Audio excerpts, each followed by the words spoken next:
You're listening to Conferences Online Allergy from Children's Mercy Hospital in Kansas City, Missouri. Today is September 18, 2023. Our topic today, update on stinging insect allergy. Our presenter is Dr. David Golden.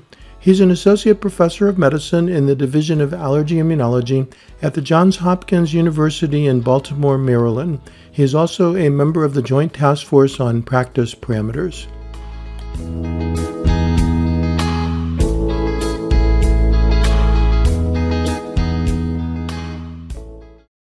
Welcome to Conferences Online and Allergy.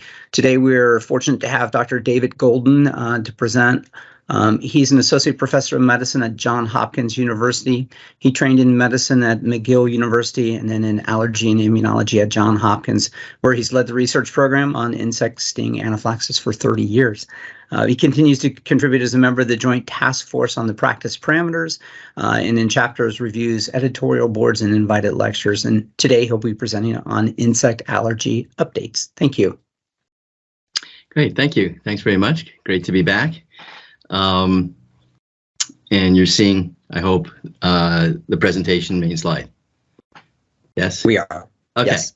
Good. Off we go. So, insect allergy, this is built kind of around the last practice parameter update, which was published in January 2017. So we're aware that it's already 6 years old and we're starting to talk about an update. There are only a few things we think we need to update. We're going to cover some of those today, and some of them were have been covered in the soon-to-be published anaphylaxis 2023 practice parameter update. And you'll see some of that, I think, in the presentation as well. So we're going to cover everything on this slide except for the venom skin test technique and interpretation. For that, I'll refer you back to the practice parameter to read the section on intradermal skin testing, how to do it and how to interpret it. And it mainly talks about the fact that people do it differently and interpret differently for intradermal, because outside of venom and maybe penicillin, we don't really do intradermals anymore. So it's kind of a lost art. So I encourage fellows to read that part of the practice parameter and to become expert at the intradermal testing technique, because as allergists, that's what we need to be able to do and to do it expertly. Let's start with these three cases because it's going to illustrate, and the answers to the questions will be at the end. And although by the end, you should know the answers to the questions if you don't already. A 34-year-old woman was stung last year and within 15 minutes developed generalized hives and swelling of the face and eyes. No other symptoms or signs. Right. The reaction subsided within a couple of hours after taking Benadryl. Does she require venom immunotherapy? Second case, a 47-year-old man had a single sting on the arm. In minutes, he felt weak and passed out. No hives, no other symptoms, nothing else. What diagnosis should you suspect? And the third is a 52-year-old man who has a history of insect sting anaphylaxis and has been on maintenance venom immunotherapy for a year with no problems. He has diabetes and coronary artery disease and informs you that he was recently started on lisinopril and metoprolol. What do you suggest should be done regarding his new medications and his current treatment? So we'll address all of those things. They bring up some hot issues. But let's clarify, first of all, that we're talking about stinging insects, not biting insects. Biting insects very rarely cause anaphylaxis. You're unlikely to ever actually see that. It's been documented with mosquitoes and rarely with other insects. The stinging insects fall into three main families. The bees, usually honeybee is what we're talking about, but bumblebees can cause anaphylaxis. Their venoms do not really cross-react with honeybee. It was once thought so, but they don't. Among the vespids, and this is a confusing group because all of the yellow jackets, hornets, and wasps are vespids. In fact, in most of the world, they're just generally considered wasps. Yellow jackets are called wasps in Europe, for example, and commonly in the U.S. too. I've heard many patients and doctors refer that way. But the Vespula yellow jackets and Dolichovespula, which are really aerial yellow jackets, not true hornets, are the venoms that we deal with all the time. Yellow jacket, yellow hornet, white hornet. Vespa are the true hornets, European hornets, oriental hornets. We do have the European hornets in the U.S., at least in my area, but there are very few. And all of those are highly cross-reactive. It's debatable whether we really even need to have venoms for yellow hornet and white hornet on the market, frankly. And in Europe, they're not on the market. It's only yellow jacket, honeybee, and wasp. Polistes wasps, paper wasps, are vespids, but they are a little more distantly related, if you will, to the other vespids, to the Vespula and Vespa. And immunologically, they're about 50% cross-reactive. But they are vespids. The stinging ants, there are many families around the world that are not cross-reactive. So in the U.S., it's mainly the Solenopsis species, imported fire ants, although there are other types of stinging ants even in the U.S. And there are different kinds. So if you have a patient who's allergic to fire ants and they want to go to Australia and they've read about jack jumper ants, should they be worried? No. They're not going to cross-react. Likewise with the stinging ants in the Middle East and the Far East and so on. They are not cross-reactive. This is mainly to remind us of the difference between adults and children. I should credit my colleagues, Ken Schuberth and Marty Valentine at Hopkins, going back to the late 70s. They noticed that almost all the children they were seeing for systemic allergic reactions to stings had cutaneous only reactions. We call that mild systemic. It's not even technically anaphylaxis if it's only hives, swollen face and eyes, but no swollen tongue or throat or other symptoms or signs. Cutaneous only, and that's uncommon in adults. Conversely, the vascular symptoms, dizziness, hypotension, much less common in children than in adults, and unconsciousness likewise. But the airway symptoms are about the same. Roughly 50% of the patients have airway symptoms, both children and adults. So the main difference is rare unconsciousness are uncommon, and mostly the cutaneous reactions. And that's what triggered the question back then of if all these kids, if most kids have mild reactions, what's the chance they're going to get worse? Do they really need venom immunotherapy? And we'll come back to that question. So much of the work in recent years has been directed at evaluating and predicting the risk of anaphylaxis, especially the risk of severe reactions. And you'll see that as a focus in the anaphylaxis practice parameter, for example.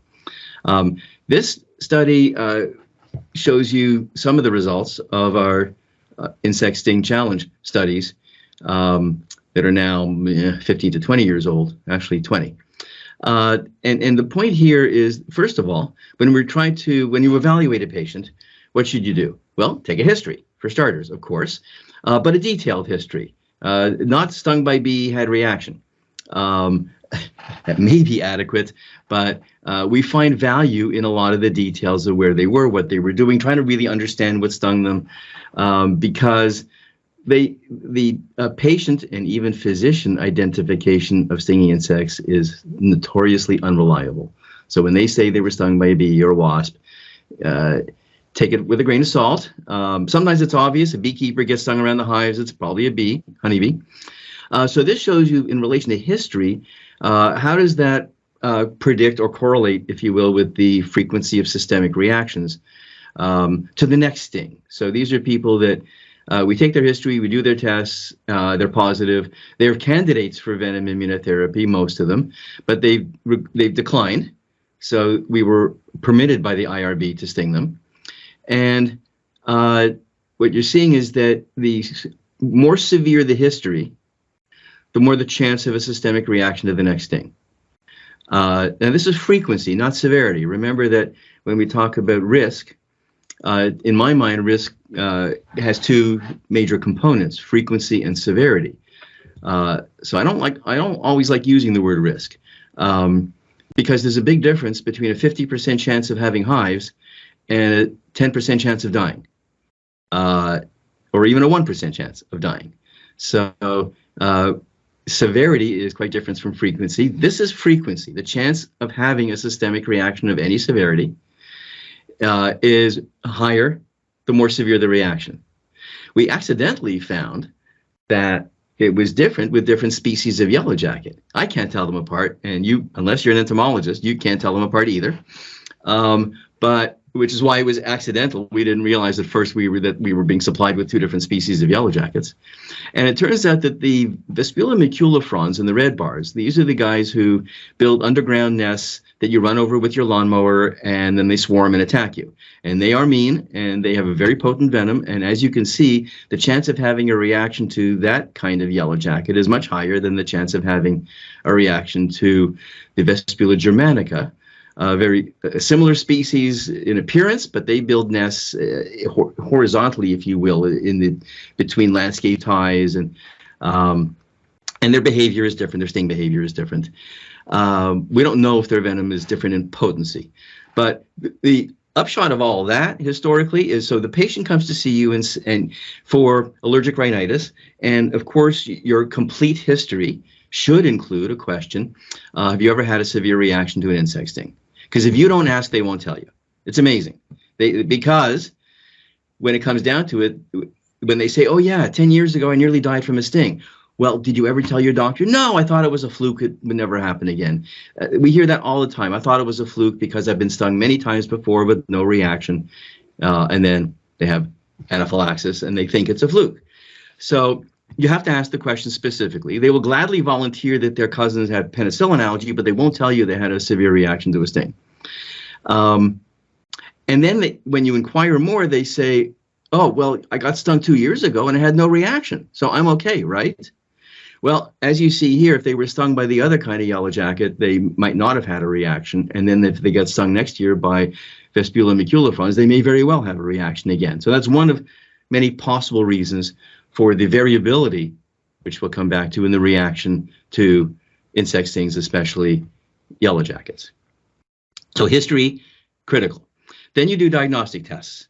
Are they helpful? Well, yes, of course, but only to confirm the diagnosis. If you're not sure about the diagnosis and you say, oh, well, I'll order the test and that will give me the answer, chances are it will not. Chances are you're going to end up emailing me and saying, well, I did the test, now what do I do? Which I understand. It can be really confusing. The history is so critical, and other risk factors that we'll come back to. We have to keep in mind some of these caveats, that skin tests or serum tests for venom IgE are positive in more than 20% of random adults. In fact, up to 40%. If you've been stung this summer, there's a 40% chance you're positive. But the great majority of those are asymptomatic. They've never had a reaction to a sting, and the risk of having a reaction to a future sting is relatively low. Thought to be, there are conflicting numbers in the range of 5% to 10% maybe, which is not negligible, but not high. 50% risk is what's considered high, 5% is considered relatively low. We have to also remember that even people who have had a reaction to a sting and have a positive test, half the time they don't react to the next sting anyway. We'll come back to that also. And I mentioned one of the possible reasons, difference in species. We also know that yellow jackets deliver anywhere between 2 and 20 micrograms of venom protein per sting. And that's a 10-fold difference. So again, there can be a reaction to one yellow jacket sting and not another, even with the same species.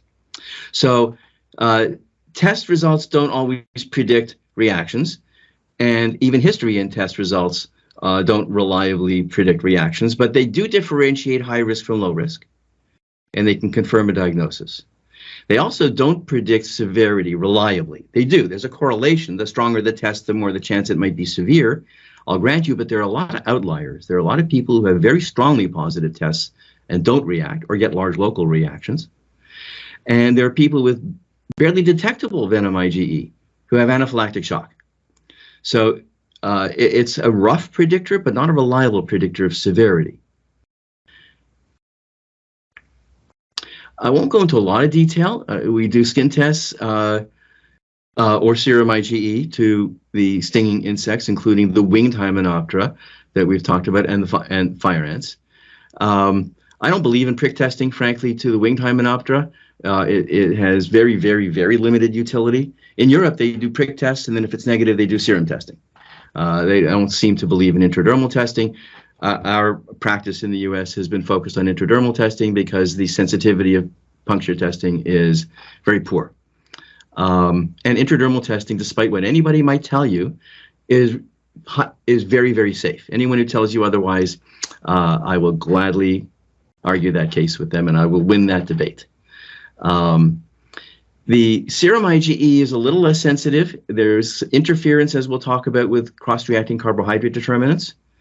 But the point I wanted to make, incidentally, going back to skin tests, the point I want to make, which I think I'll show you on the next slide, is that you don't necessarily have to begin at 0.001 or something like that and go up incrementally until it's positive. You can, if you want, like in children, test with 1 microgram per mil right off the bat. It's safe, believe it or not. There are a lot of things about insect allergy and testing that are different from other allergens that we deal with, and this is one of them. The other point that is not unique to venom is that, as you know, the serum IgE testing, the 0.35 used to be the threshold for positive. With improvements in the methodology, they now report it down to 0.1 kilounits per liter. But we don't know the clinical significance of those test results that are positive in that range between 0.1 and 0.35. All of the validation over decades has been done with the 0.35 threshold. So for now, it's positive if it's 0.15, but what does it mean is a harder question, even though I've already told you that the strength of the test doesn't reliably predict severity of reaction. But we have to keep in mind that we just simply don't have the data. Validation has not been reported. I'm really cautious about fire ant testing because the only systemic reaction I've ever seen to insect allergy testing, I've never seen it with venoms, but I've seen it with fire ant. I saw a severe anaphylactic reaction in my patient to an intradermal test at 1 to 1,000,000 concentration, weight volume. So I totally believe in prick testing first with fire ant. I'll skip the details of why it's a whole body extract and not a venom, and whether it's as accurate, which it isn't quite as venom, but we are unlikely to see fire ant venom availability in this country. I mentioned the 1 microgram per mil. Here are the references for 2 studies that between them had 778 patients who were tested with 1 microgram per mil on the first round. There were 4 adverse events, none of which were anaphylactic, not even systemic allergic. So I'm not saying it won't ever happen. I guess it will eventually, but it's obviously very, very, very unlikely to cause a bad reaction when you test at 1 microgram per mil. And this was regardless of severity in this large number of patients. Severity of the history, that is. So which is better, skin testing or serum IgE tests? We're actually going to have a pro-con debate on this topic at the college meeting in November. I could argue both sides probably, but I'll stick to the skin test for now. But really neither is perfect. They both have good sensitivity. They both have limited specificity, as I've been saying. They both can have refractory periods, the so-called anergic period. They say it's 6 weeks. It's actually only a week or 2 after anaphylaxis. And it can be overcome, meaning that, or mostly, that if a patient comes to you early in the season, in June, and where you have a window of opportunity, if you test them now and start them on venom immunotherapy in June, you can have them immunized by Labor Day. And September is, in many areas, is the peak of the season for yellow jacket stings and reactions. Whereas if you say, oh no, I have to wait 6 weeks and test you, by then you've lost that window for that season of getting them immunized. If you do skin test and serum IgE tests, even just days after the reaction, between the 2 of them, you have an 80% chance of getting a positive result. But you'll still miss 20%. And if you don't want to, or if it's later in the year and you want to have full accuracy, then just wait the 6 weeks and bring them back for testing. But I don't want you to think you can't do it. You can. You have somewhat reduced ability to make the diagnosis, but it can still be made in the great majority of cases. I've already mentioned the correlation with frequency, but not so much with severity. And I'll stress that they're really complementary. We could argue about which one to do first. I'll still go with my skin tests, but regardless of which one you do first, as this slide shows from the practice parameter, if the results are negative, do the other test. And if it's still negative, repeat the tests, either or both, at a later time, because there is some variability in test results, especially at the lower sensitivities. It could be positive at 1 microgram per mil today and negative next month, or vice versa. Likewise with serum IgE, they both can be variable when the sensitivity is relatively low. this again shows, and this is from that Sting Challenge study of patients who were candidates for venom immunotherapy. I showed you before how the history correlates with the frequency of systemic reactions. This is the skin test, showing the stronger the skin test, if it's positive at 0.01 microgram per mil, the higher the chance of having a systemic reaction. What I thought was interesting in this study, and I don't know of any other study with any allergen. I need to look into this more, or encourage some fellows to decide to do the study. In this study, patients who had a negative skin test and positive serum IgE, and back then it was a RAS, it wasn't the current Immunocap, had the lowest frequency of reaction. So they could have a reaction, even with a negative skin test and positive RAS, but the chance was much lower than if they had a positive skin test. I wonder about that question with inhalant allergens, let's say, meaning you could do the testing and skin test and serum IgE, and then challenge patients who have negative skin test and positive Immunocap, and see if they have a lower frequency or the same frequency. I don't know if this will hold up with other allergens, but people have asked me that question. They have a patient with negative skin test and positive RAS, and the answer is it's still positive, and they have a chance of reaction, but it's relatively low, just for the record. There is another modality now. Just a couple of years ago, the FDA approved component resolved diagnosis, venom allergen component testing, as a supplementary approach. So the point is that depending on where you're practicing, it can be 50% of patients often who are positive to both honeybee and yellow jacket, even though many of them or most of them have had a reaction to only one kind of insect as far as they know. They may have only ever had one reaction, but they're positive to honeybee and yellow jacket. What do? The practice parameters say you treat with all venoms that are positive, because as of 2016, that was the only way to ensure no reaction to any insect sting. But you can now do component testing because recombinant allergens have no CCDs. So that eliminates that part of the cross-reactivity. If the patient is positive on the component testing to unique allergens, then they're allergic to that venom. If they're positive only to cross-reacting allergens, then maybe they're not allergic to that venom. This is best illustrated with an example, but first I'll just show you what the basic idea that honeybee has, among the many allergens, there are these four examples, Epi M1, 3, 4, and 10, that do not cross-react with yellow jacket. But they also have other allergens, the hyaluronidases and dibetylpeptidases. There are these allergens that do cross-react. Epi M2 cross-reacts with VESV2. So a patient who is, well, I'll show you on the next slide, but first I'll point out that there's no availability for testing of a component allergen that is unique to yellow jacket or unique to Polistes. So component testing is not useful to distinguish yellow jacket and wasp venom cross-reactivity. There is no way currently to do that. There used to be a RAS inhibition test, but it's no longer available. So finally, to illustrate that, you have two patients who are both positive to honeybee and yellow jacket on testing. Then you do component testing. Patient 1 shows positive to VESV1, APM1, APM2, and APM10. This patient is allergic to honeybee and yellow jacket because they're allergic to VESV1, which is a unique yellow jacket allergen, and they're allergic to APM1 and APM10, which are unique honeybee allergens. So on the other hand, patient 2, who has the same positive tests for the whole venom, the components are positive to VESV1 and VESV5 only. We'll come back to VESV2 in a moment, but VESV1 and VESV5 are the only positives. So this patient is only allergic to yellow jacket. Why was the honeybee positive on the whole venom? Because the patient is probably allergic to VESV2, which cross-reacts with APM2. Maybe that's the reason that it didn't show, but it's not a CCD cross-reactivity, or maybe it's a different allergen that's not available for testing here.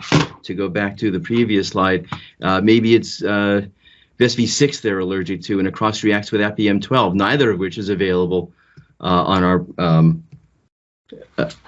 panel of component allergens. So you can eliminate the need for one of the two venoms in half the patients who have this double positivity by doing component testing and seeing if it shows unique or cross-reactive allergens. So as I said, we try to, the best we can, to predict not only whether they're going to have a reaction frequency, but also the severity of reactions. How do we approach that? Well, let's first of all go back to something I said earlier. These are almost the entire literature, I think, most of it, all of it pretty old, on what happens to patients who have a history of reaction and a positive test, what happens the next time they get stung. And the bottom line literally here is almost half of them will have a reaction, which is why we have this common point that patients who are at risk because of positive history and positive test, have approximately 50% chance of reaction. That's the high risk group. But you'll also notice that these studies ranged between 30% and 65%. That's a big range. Many possible reasons, mainly patient selection. In some studies, there were children included, and they're low risk. In some cases, some studies included large local reactors. Some studies did challenge stings, some did field stings, and the outcomes can be different for a number of reasons. So there are a number of possible reasons for this range, but I'll focus for a moment on the late Bob Reisman study here in the middle, one of the larger studies, because he broke it down and pointed out that the chance of having a reaction was almost twice as high in adults as it was in children. And interestingly, and contrary to what we had previously thought, there was no decline in the reaction rate over 10 years. We used to say that the risk is going to go down steadily with time. It didn't. And we've confirmed that in our patient studies as well. And as I already mentioned, there's a variable reaction on repeated stings. They react one time, they don't react another time. We've observed this in many studies before, during, and after venom immunotherapy. The other point about sting challenge, so it's been said, or it was said at one time, that sting challenge would be the gold standard, and it technically is still the gold standard test, if you will, but it is not perfect. Franken and Dubois in 1994 did a sting challenge study, and then they took the patients who didn't react and brought them back and stung them again, and 21% reacted. We confirmed that retrospectively from our 1992 study, and we confirmed it prospectively in our sting challenge studies. So you would have to do at least 2 sting challenges to be sure that, and you might have to do more than 1 sting at a time. We got to the point in our sting challenge studies where we were actually doing 2 simultaneous stings in these patients, because we and our patients were not convinced that 1 sting would be reliable enough, even though we were often bringing them back and doing it a second time as well, which is how we got the data on the last line here. And I guess that goes back also to the point I made earlier, that a patient who says, oh, well, I got stung a couple of years ago and didn't have a reaction, well, there's still a 20% chance that they would have a reaction to a subsequent sting. Okay. A table from the practice parameter on risk factors for severe reaction, clinical and lab markers. I've highlighted the ones that we're most convinced of. Severe previous reaction, the more severe, as I showed you, the previous reaction, the more the chance that the future reaction is going to be severe. Absence of urticaria and angioedema. We'll come back to that one, but that's actually a risk factor for severe hypotensive shock and anaphylaxis. Age, probably because of cardiovascular disease, gender, male, for some reasons that we maybe understand and others that we don't. Multiple stings and sequential stings. If he gets, I've seen patients who, if they get stung once in a summer, no reaction. But if they get stung a second or third time in the same summer, they'll end up having a reaction. The first sting maybe has a boosting effect. It's not totally clear. And I probably should have highlighted the beta blockers and ACE inhibitors, but I will come back to it in a moment also.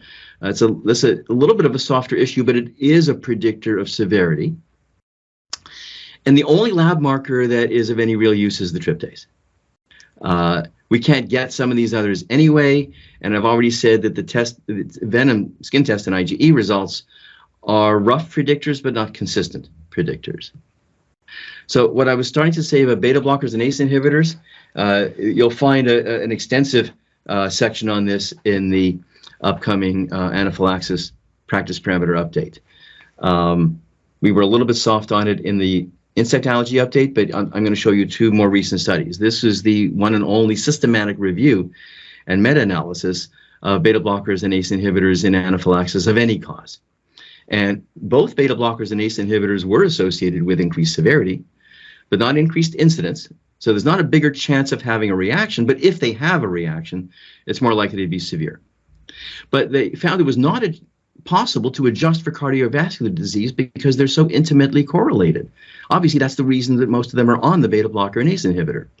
But they did note that the odds ratio for severe anaphylaxis was 3 times higher in correlation to cardiovascular disease than to beta blockers, and 5 times higher for cardiovascular disease than for ACE inhibitors.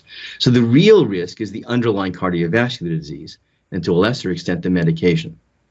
And we have to remember that the risk of stopping the medication or even changing it may be greater, and has actually in at least one study been proven to be greater, than the risk of leaving them on the beta blocker or ACE inhibitors despite the increased chance of a more severe reaction.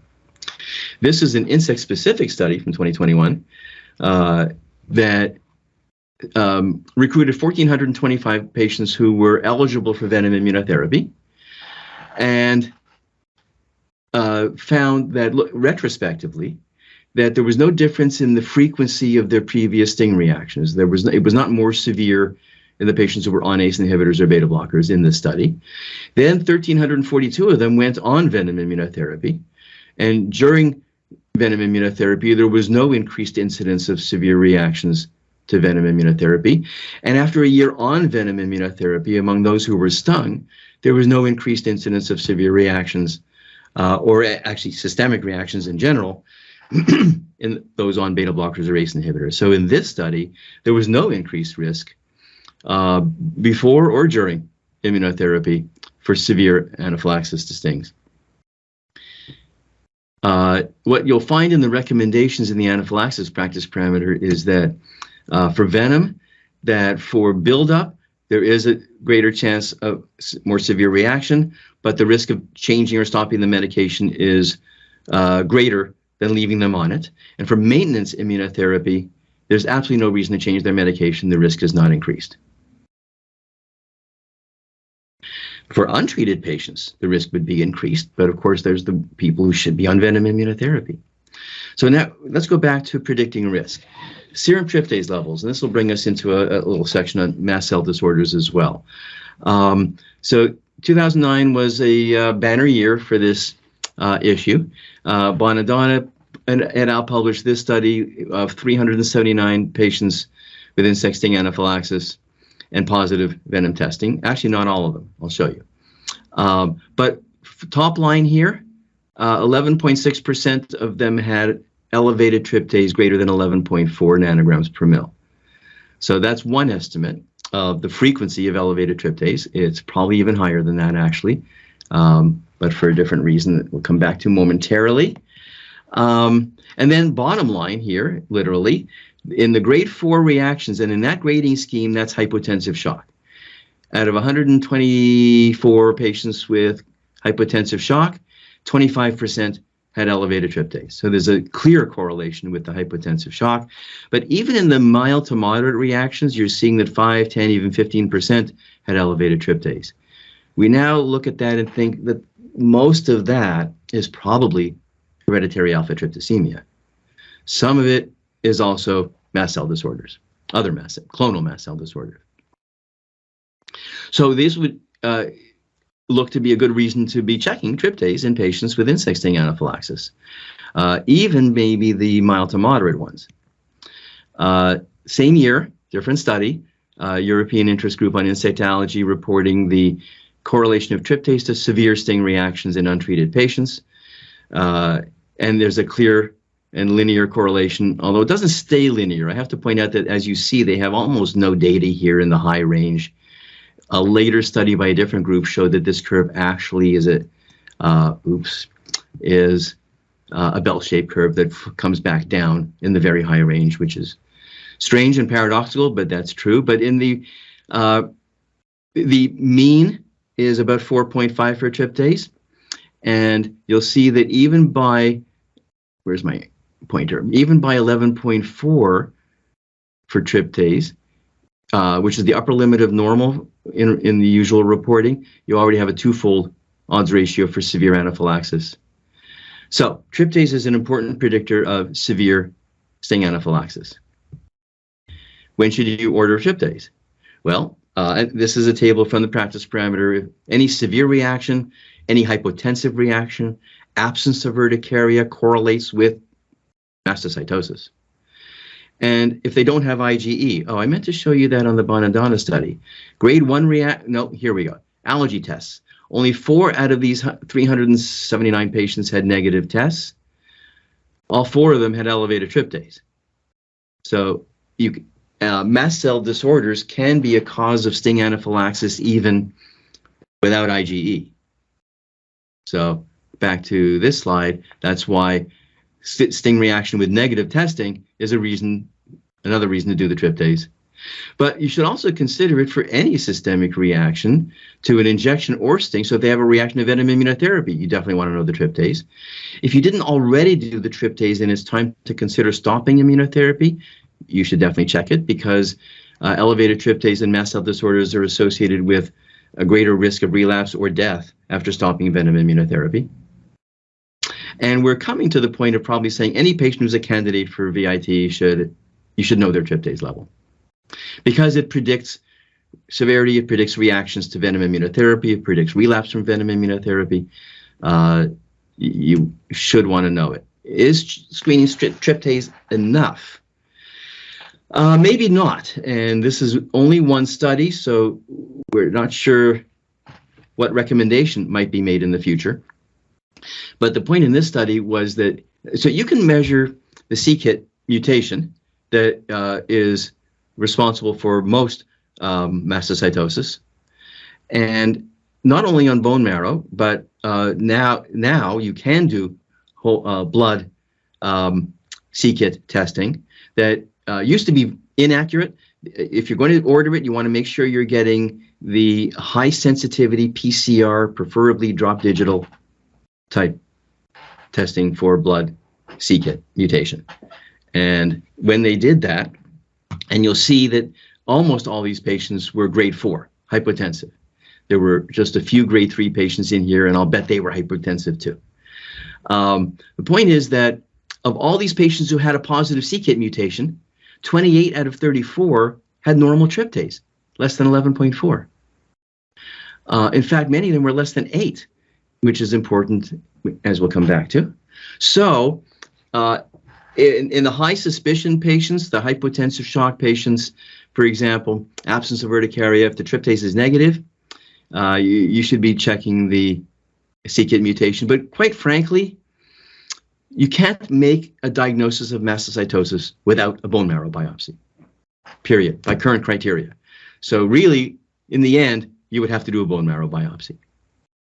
Mastocytosis is much more common in patients with insect sting anaphylaxis than in the general population. And in patients with mastocytosis, first of all, you have to know that 40% of them will have anaphylaxis at some point in their lives if they have mastocytosis. And the most common cause of anaphylaxis in patients with mastocytosis are insect stings. Besides mastocytosis, hereditary alpha tryptosemia occurs in 10 to 20%, only 6% of the general population, but 10 to 20% of patients with insect sting anaphylaxis, or mastocytosis, or idiopathic anaphylaxis. Those 3 groups have an almost 3 times higher frequency of HAT than the general population. So, and since both clonal and non-clonal and HAT mast cell disorders are associated with more severe and near fatal sting anaphylaxis, this is something you want to know. In patients with mastocytosis, incidentally, can they get venom immunotherapy? Yes, they should. Yes, there's a greater chance of reaction to the treatment, though it's not as bad as you might think. But it does give very significant protection to a group that is at unique risk of near fatal and fatal anaphylaxis to stings. The reference for that is Voss et al. 2017, I believe. I don't know if I come back to that later. I would spend more time on epinephrine. Maybe we should do that in a different talk. But when should you prescribe an epinephrine autoinjector? I'm a little more selective than most, and I like to really make that a shared decision making. You will find extensive discussion of this in the anaphylaxis practice parameter that's about to be published. Shared decision making really is essential here. I mean, there's no question in the high risk patients, sure, they should have an epinephrine injector. If they have elevated tryptase especially, for example, or very severe previous reaction, if they have frequent exposure, okay. But what about the large local reactors, the cutaneous reactors, or if they're on maintenance immunotherapy, or they stopped therapy, or their cousin died from insect sting anaphylaxis? Should they have an epinephrine injector? My opinion, no. But some patients might prefer it, so patient values and preferences will be important here. I mean, yes, you can cover yourself and prescribe it, but the prescription for an epinephrine injector is not a benign prescription. Without going into a lot of, let's see, yeah, I do have some details, so let's take a second. In this study, this is a Dutch group, Pranken and Dubois, I mentioned earlier, same group. They randomized patients to get venom immunotherapy or an EpiPen. And they had a validated quality of life instrument for insect sting anaphylaxis. After a year, needless to say, the patients on venom immunotherapy had a dramatic improvement in quality of life. A change of 0.5 is significant, so a change of 1 is highly significant. The patients who had the EpiPen actually had an almost significant decrease in their quality of life, and a worsening of the impairment of quality of life. They had their EpiPen, but that didn't make them feel any more confident. They still were afraid of getting stung. They were also afraid of using the EpiPen. So there is that prescription for the EpiPen. It was not satisfactory to these patients, and in the end, they were actually even afraid of using the EpiPen. And I know you all know the statistics on patients with anaphylaxis and the fact that 83% don't use their epinephrine injector when they should. And there are many reasons for that. But to underscore the patient preference and values and preferences, so in that study, there were patients who refused to be randomized.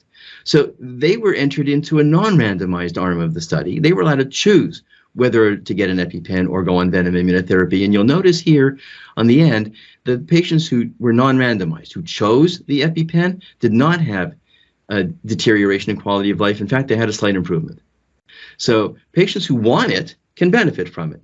Patients who don't want it may not benefit from it, other than the issue of, what's the real risk of needing to use it. If they have a large local reaction or a mild systemic reaction to a sting, their chance of needing to use it is about 2%. So you can decide with your patient whether that warrants the prescription. So who needs venom immunotherapy? We went over this earlier, and the real question is, what's the chance of a severe reaction? What's the chance of moderate to severe reaction on the next sting? So for example, and maybe I should point out that the practice parameters until 2017 in the US only, not in the rest of the world, recommended that adults with mild, meaning cutaneous, systemic reactions should get venom immunotherapy, not children, because their chance of severe reaction is less than 2%. But adults, yes, because they were thought to have a higher risk. Well, that's not what we found. In 81 patients with the cutaneous reactions that we stung, only 2 got worse. None of the moderate reactors became severe. The point is that, and there's an interesting study just a year or 2 ago by Peter Vadas showing that patients, and we've known this for a long time, patients have an individual pattern of anaphylaxis that they tend to follow, and becoming more severe, even though we know this happens in kids with peanut allergy, let's say, it's very uncommon in insect sting allergy for the future reactions to be significantly worse than past reactions. So we changed the recommendation. We now recommend that adults with cutaneous systemic reactions do not require venom immunotherapy. The wording is important there. I'll come back to that. So what I said about the children, these are the studies, Valentine et al. New England Journal, who found zero. Oops, my spacing's a little off here. Zero reactions. Suberth in an abstract published a larger data set in which there were 2 patients who got worse. Again, we're still looking at very low risk of becoming worse in adults. I showed you our data. We actually have a larger data set than that. This is that's it. This is the abstract data set, 2 out of 81. And in the van der Linden study I showed you earlier, for a different reason, if you dig down into it, you'll find that they had 47 such patients in their Sting Challenge study, and 0 became more severe. So the risk in adults is no worse than in children. That's why we changed the recommendation. So who should get venom immunotherapy? Well, severe reactions, yes. And this shows you the estimated chance of a future sting causing any systemic or severe systemic. Moderate systemic, yes. Cutaneous systemic, not required. Large local, not required, because the chance of reaction is quite low. Chance of severe reaction is even lower, but not required. Doesn't say not that it's contraindicated. Not required means that it's not necessary, but is subject to shared decision making. Large local reactions are delayed onset, late phase inflammatory allergic reactions to insect stings. So the patient gets stung and wakes up that nothing much happens. The next morning they wake up with their arm swollen almost to the shoulder. Maybe they even have a lymphangitic streak going up into the axilla. So they go to the ED and they land up on antibiotics, or even worse, on intravenous antibiotics I've seen for cellulitis. Is that cellulitis? No, no way. Question that ED doctor. Is it possible to get cellulitis in less than 24 hours after a sting? No, it's just not possible. You can't. Maybe 4 or 5 days later, if ever. That's an allergic lymphangitis. It's not. It's an inflammatory lymphangitis. It's not an infectious lymphangitis. The treatment is symptomatic, maybe a couple of days of oral steroids, maybe. Low risk for future systemic reactions. One thing we don't know yet, and this is a study waiting to be done, if you've had one large local reaction, maybe we're not sure what your next one's going to be. And Bilo reported a higher frequency of systemic than what we've previously seen. And if they have repeated large locals, then they're large local reactors. They're very, very unlikely to become systemic reactors. And we get into the shared decision-making both for epinephrine injectors and immunotherapy in these patients. But immunotherapy does work to significantly reduce the size and duration of large local reactions. The patients loved it. So for those who have, if they get a large local once every 10 years, reassure them. If they get a large local every year because they're gardeners, landscapers, whatever, well, and they may even land up on prednisone every year for that large local, well, then they should really be considering changing what they do or going on venom immunotherapy, because it does work. A couple of words about dose and schedule. Children can be treated with a 50 microgram dose. The references are in the practice parameter. And that's really helpful. And I maybe didn't complete an earlier thought. In little kids, and thankfully it's less common, as I showed you, in little kids for them to need venom immunotherapy, but they don't love getting 100 micrograms injection.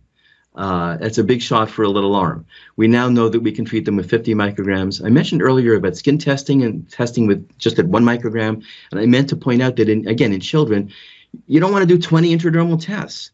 In some kids, I'll do literally 4 intradermals. Honeybee, yellow jacket, negative and positive controls at 1 microgram for the testing, and that's it.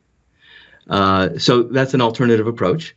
And in the regimens, let's get the nomenclature down here. Conventional or traditional regimens achieve maintenance, usually weekly injections.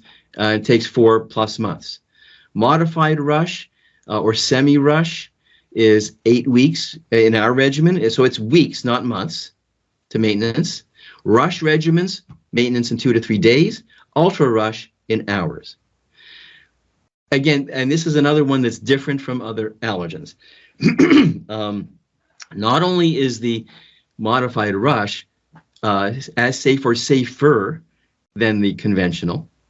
We see fewer, and there are a number of published studies to show this, fewer systemic reactions in the 8-week regimen than the 16-week regimen.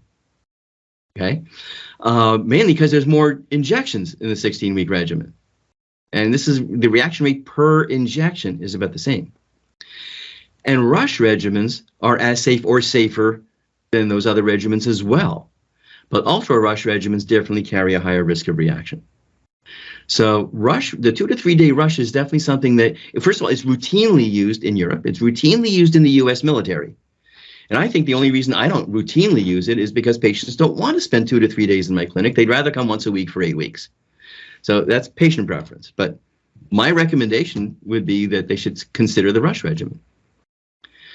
You can start venom immunotherapy on day 1 with 1 microgram. All of that buildup is nonsense.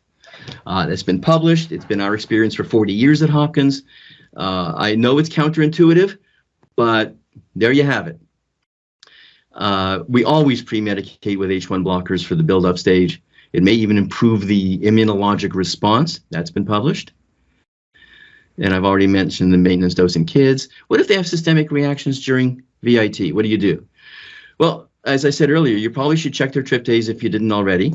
Or if it was borderline high before, then check it again. I've seen people go from 8 to 11 to 14 over a period of years. And you can do what you always do. Reduce the dose, pre-medicate.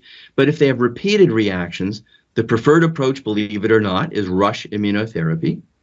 And if that is not successful, then omalizumab is off-label, but there are many reports of success and some reports of failure with omalizumab to get them through venom immunotherapy. The rush regimen I'm talking about was originally reported by the Bernsteins in Cincinnati, Jackie 1994. Goldberg et al. In Israel have reported it many times in high-risk groups, like, in this case, patients having systemic reactions to venom immunotherapy. And they succeeded with the rush regimen. So when can you stop immunotherapy, and how do you know? 5 years is clearly better than 3. There may be some patients who could stop after 3, maybe cutaneous systemic reactors or children, and there's some maybes in there. I'm a strong believer in 5 years, and the data have been published. We never compared it, but others have. So 5 years versus 3 years. So those data have been published. But how do you evaluate the patient? Do you do the skin test after 5 years? No, it's non-predictive. Likewise for the serum IgE. The tryptase is very important. You really should know the tryptase level before you stop immunotherapy. The history is critical. The patients with the very severe reactions are the ones at risk for having that reaction again. And patient values and preferences are an important factor in making this decision as well. In stopping venom immunotherapy, I'll point out that in the short term, meaning patients who were off immunotherapy for a mean of 3 years, the reaction rate was 10.7%. And then in a subset of those patients, 50 of them actually had been off immunotherapy for almost 10 years, and the reaction rate was 10%. So although it's a low risk, the risk does not go down with time. But this was all comers. Mixed in that 10% are patients who we now would not stop their treatment because we've learned to recognize the high risk factors. And incidentally, the cumulative risk is higher. And that's because the patient, it's 10% per sting. So the patient who gets stung after 3 years off treatment, and then again after 5 years, and then again after 8 years, now they've had 3 stings in that 10-year period. And the chance that one of those things is going to cause a systemic reaction in this study was 14%. In our year 2000 paper, the final of the series of 3 papers, the cumulative reaction rate was actually almost 17%. So patients who get stung frequently have a higher chance that one of those things is eventually going to cause a reaction. That's the point there. So candidates for, and this is a table discussed extensively in the practice parameter. Reasons to continue treatment: severe history, very severe history, elevated tryptase, systemic reaction during treatment, honeybee anaphylaxis, frequent exposure, and consider longer treatment if there is no decline in sensitivity, which there almost always is. No published data there. just two investigators, me and Ulrich Mueller, who feel that that's what we've seen. Underlying cardiovascular respiratory disease, ACE inhibitors, beta blockers, maybe. And impaired quality of life. If the patient doesn't want to stop because they're scared to death, you can counsel them, but you may have to consider that as an indication for continuing treatment at a 12-week interval, because 4 shots a year isn't a bad trade-off for feeling safe. That's open for discussion. And this is not hard data. This is now taking our observations and I'm calling it a post hoc analysis, but the risk factors for relapse are systemic reaction to venom immunotherapy, or to sting during venom immunotherapy, that's treatment failure. I'm reading along the bottom here. Elevated tryptase, near fatal history, frequent exposure, honeybee anaphylaxis. Okay, those are the high risk factors. And it turns out that in our patient population, 1/3 of our patients had at least one of those risk factors. And we extrapolate that their risk of reaction if they stop treatment is 45%, almost the same as if they had never had treatment. The patients who have no risk factors, 2/3 of our patients, if they stop treatment, they have a less than 3% chance of reaction. If you add all that up, the cumulative reaction rate, as I said earlier, was 17%. So that's the story of stopping treatment. I hope that helps you to think about how to approach your patients who are eligible. And now to come back to the first thing, these 3 patients, the 34-year-old woman who had a cutaneous systemic reaction. Does she require venom immunotherapy? No, but subject to shared decision making. The 47-year-old man who had no hives and unconsciousness, that's mastocytosis until proven otherwise. And the 52-year-old man who has recently been put on a beta blocker and ACE inhibitor, but he's on maintenance venom immunotherapy, no change needed in his treatment or medications. That's it. These 2 slides are available to you. I'll show them as we're wrapping up here, and you can look at them in the practice parameter, because we want to point out that 13 of our recommendations are different than the package insert for venom. And be that as it may, you can decide which one to follow. We'll maintain that our practice parameters are highly evidence-based and represent all of the latest research and evidence. So I will stick with my practice parameters. I'm a little biased, but I have to point out to you that there are these, much of what we're saying is off-label technically because it's different from the package insert. So I will stop there. And I know I haven't left any time, but up to you guys. I think you have another one coming up any minute. So is there time for a question? Yeah. Anybody out there have a question? Thank you, Dr. Golden. I just had a quick question for clarification of the Xolair. Is that just during the rush immunotherapy, or do you continue it after rush and throughout maintenance if you're doing the 5 years? Good question. So if you look at the studies that reported it, most of them, and they did all different things about how much did they give, how much in advance of starting treatment, when did they stop. They pretty much, excuse me, most of them, as I recall, stopped after about 6 months, sometimes earlier, and there were almost all of them succeeded. I'm remembering one in particular that when they stopped it, the patient did have trouble again and had to go back on it again. But most of them were able to stop it, and not the patient. Once they were on maintenance, they did okay without the Xolair. Thank you. Sure. All right. Any other questions? Yeah. Hey, Dr. Golden. Thank you for that presentation. That was really helpful. I just had a quick question. I know you weren't a huge believer in skin prick testing for the venom. But what would you do in a situation where you did do the skin prick testing and then the patient had a severe reaction? And would that influence and then later on, if you were going to do immunotherapy on that patient, would you want them to be more would you want them to undergo more pre-medication with things like prednisone, or would you feel like that skin prick testing isn't reliable to begin with? And it's reliable if it's positive. but it's very, very uncommonly positive in our experience. Mhm. There may be population differences in Europe. I don't know. And I don't think a positive puncture, if you did the prick puncture, I'm not sure if I'm exactly understanding your question, but if you did the prick puncture and it's positive, are you asking if that patient is at higher risk for systemic or whether you should pre-treat them in some way? Yeah, exactly. Yeah. This goes back to severe history or very, likewise, if the intradermal is positive at 0.001, should you be more concerned? Not reliably. I'll go back to that statement. Not in my opinion.